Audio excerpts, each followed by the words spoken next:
안녕하십니까. 농지정보 채널 파머스랜드입니다.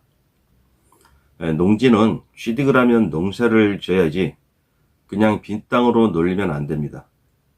경작도 작용이 원칙이고 법에서 정한 특별한 경우에 한해서만 임대나 위탁이 가능합니다. 그리고 농지 전형도 정해진 법의 테두리 안에서 제한적으로 해야 되는데, 이를 위반하면 농지 이용 실태 조사에서 적발이 되고, 그러면 그에 따른 농지 처분 의무가 생깁니다. 1년 동안 그 의무를 이행하지 못하면 곧바로 처분 명령을 받게 되고, 다시 6개월 동안 명령이 이행이 안 되면 결국에는 엄청난 금액의 이행 강제금이 부과가 됩니다. 이 이행 강제금은 이행이 될 때까지 매년 반복해서 부과가 됩니다. 그래서 농지법이 무서운 것이죠. 보통 매년 9월에서 11월까지 90일 동안은 집중적으로 농지 이용에 대한 전국적인 실태 조사가 실시되는데요. 조사 대상의 주요 타겟이 되는 농지는 최근 5년 이내 농취증을 발급받아 취득한 농지, 그리고 관외 거주자 농지. 관외 거주자라면 농지 소재지와 같은 시군구 또는 연접한 시군구에 거주하지 않는 사람을 말하죠. 그리고 공유 지분으로 취득한 농지, 토지거래 허가구역 내 농지, 농업법인 내 농지, 마지막으로 외국인이나 외국 국적 동포의 소유 농지, 이렇게 투기의 가능성이 있는 농지가 이에 해당이 됩니다.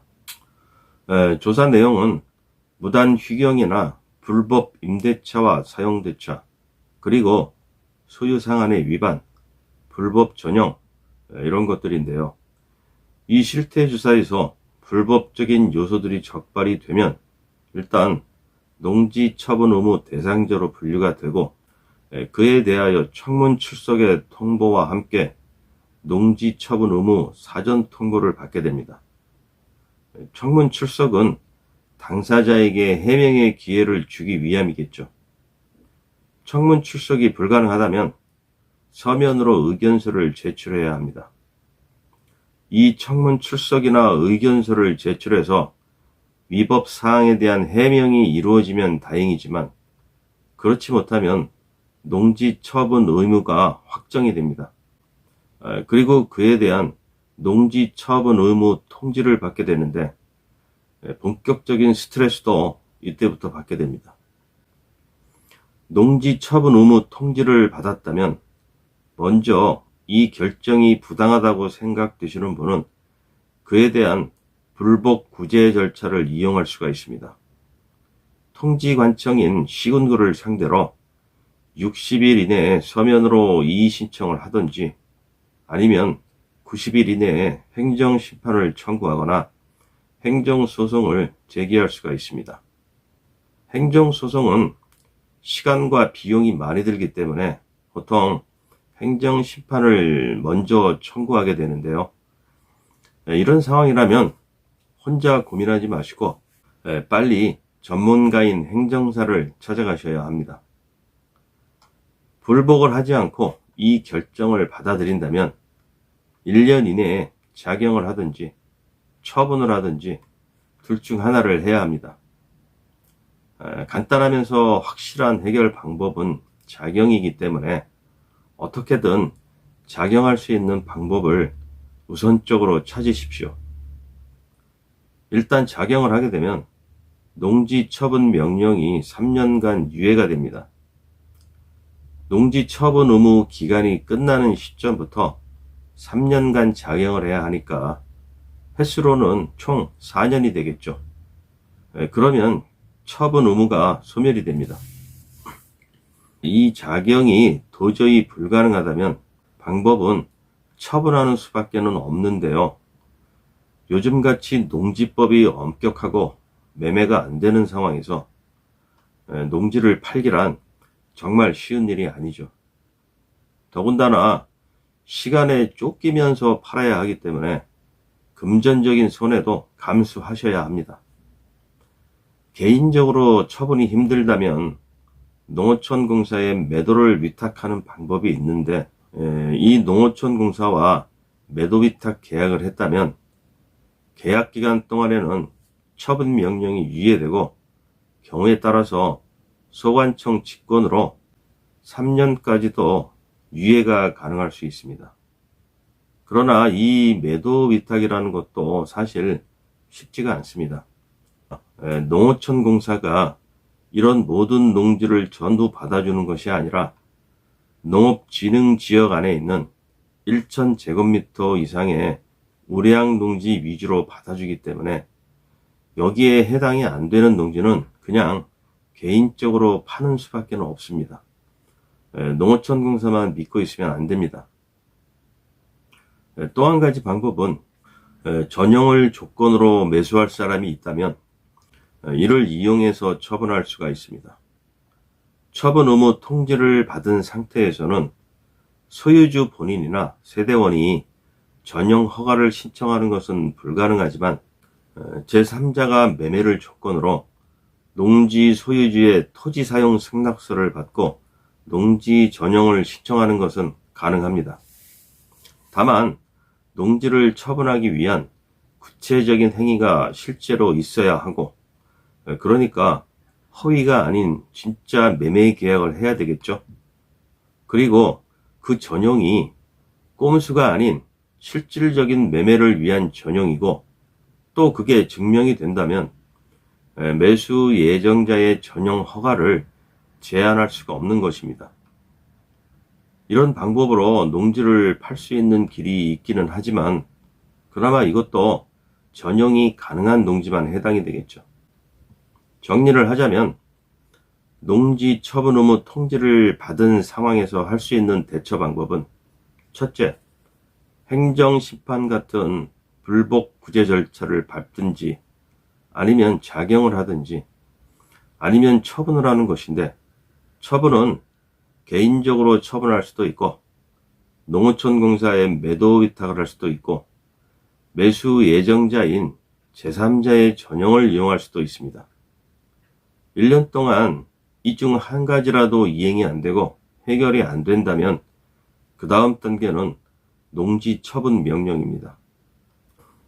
농지 처분 명령에 해당하는 경우는 총 3가지로서 바로 앞에서 설명한 농지 처분 의무 통지를 받고 1년 안에 의무를 이행하지 못한 경우, 거짓이나 부정한 방법으로 농취증을 발급받아 농지를 소유하게 된 경우, 그리고 불법으로 부동산업을 영위한 농업법인이 농지를 소유하게 된 경우인데요. 일단 이렇게 농지 처분 명령이 떨어지고 나면 작용을 해봐야 소용이 없습니다. 이 단계에서는 그냥 6개월 이내에 무조건 농지를 처분해야 하는데 수단과 방법을 가리지 않고 하루빨리 팔아버리는 게 상책입니다. 그리고 여기서는 농어촌공사에 매수 청구를 할 수가 있는데, 이 매수 청구는 이전 단계인 매도 위탁과는 근본적으로 다릅니다. 매도 위탁은 농어촌공사에서 적당한 매수자를 찾아주거나 혹은 시세대로 매입을 해주는 가능성이 어느 정도는 열려 있지만, 매수 청구는 농어촌공사가 공시지가대로 매입을 하는 것입니다. 그리고 인근 지역의 농지가 공시지가보다 낮게 거래가 된다면 실거래가로 매수를 하게 됩니다. 그러나 이 경우도 마찬가지로 나중에 쉽게 대팔 수 있고 경작이 용이한 우량 농지 위주로 매입을 해주기 때문에 실질적으로 이 매수 청구의 벽은 상당히 높습니다. 농지법의 조문에 나와 있는 대로 그렇게 간단한 문제가 아닙니다. 여기서도 처분을 못하고 6개월이 지나면 그 다음에 기다리는 건 바로 이행 강제금이죠. 다음에 2가지의 경우에 해당이 되면 이행 강제금이 부과됩니다. 앞에서처럼 농지 처분 명령을 받고 6개월 동안 농지를 처분하지 못한 경우, 그리고 농지법 42조에 따른 원상 회복 명령을 받고 정해진 기간 내에 농지를 원상 회복시키지 못한 경우, 이 두 가지가 되겠습니다. 이렇게 기간 내에 농지를 처분하지 못하거나 원상 복구를 못하게 되면 해당 농지의 공시지가나 감정평가액 중에서 더 높은 가액의 25%에 해당하는 금액이 이행강제금으로 부과가 됩니다. 그것도 이행이 될 때까지 매년 반복적으로 부과가 되는데요. 원상복구야 이행을 하면 그 말이지만 처분 명령을 받은 농지는 처분할 때까지 이행강제금을 피해갈 길이 없습니다. 농지 가액의 25%니까 4년이 지나서도 안 팔린다면 5년 차에 가서는 그 누적 금액이 농지 가액을 초과하게 되는데요. 농지법이 무섭다는 걸 새삼 실감할 수 있는 대목입니다. 다행히 농어촌공사가 매수 청구를 받아줘서 매매 협상이 진행 중인 상황이라면 계약이 체결될 때까지는 부과가 되지 않지만, 그러나 이것도 특별한 경우가 아니라면 잠시 시간을 버는 것 말고는 크게 달라지는 건 없습니다. 그리고 이행강제금이 부과되고 난 후에 농지를 처분한다 해도 이미 부과된 이행강제금은 납부를 하셔야 합니다. 만약 이행강제금에 불복을 한다면 30일 이내에 이의 신청을 할 수가 있는데요. 이 단계에서는 이의 신청이 곧바로 법원에 통보가 돼서 비송사건 절차법에 따라 재판을 하게 됩니다. 한마디로 시간 안 끌고 그냥 빨리 끝내겠다는 것이죠. 네, 지금까지 농지 이용에 대한 실태조사부터 이행강제금이 부과되는 과정까지 알아봤습니다. 농지법을 가만히 들여다보면 정말 무섭습니다. 원래는 그런 법인데 그동안 제대로 지켜지지가 않았을 뿐이죠. 2021년도에 농지법이 개정되기 전과 후는 상황이 확실히 다른 것 같습니다. 법이 더 강화되고 관리 시스템이 바뀌다 보니 예전 같은 투기가 많이 사라지고 불법적인 요소들도 줄어들고 있는 건 맞지만, 그러나 그에 대한 부작용도 심각합니다.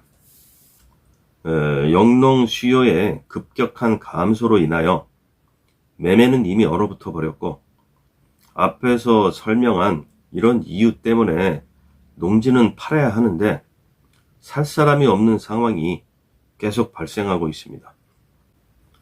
상황이 최악으로 가기 전에 하루빨리 현실에 맞는 해법이 나오기를 기대해 봅니다.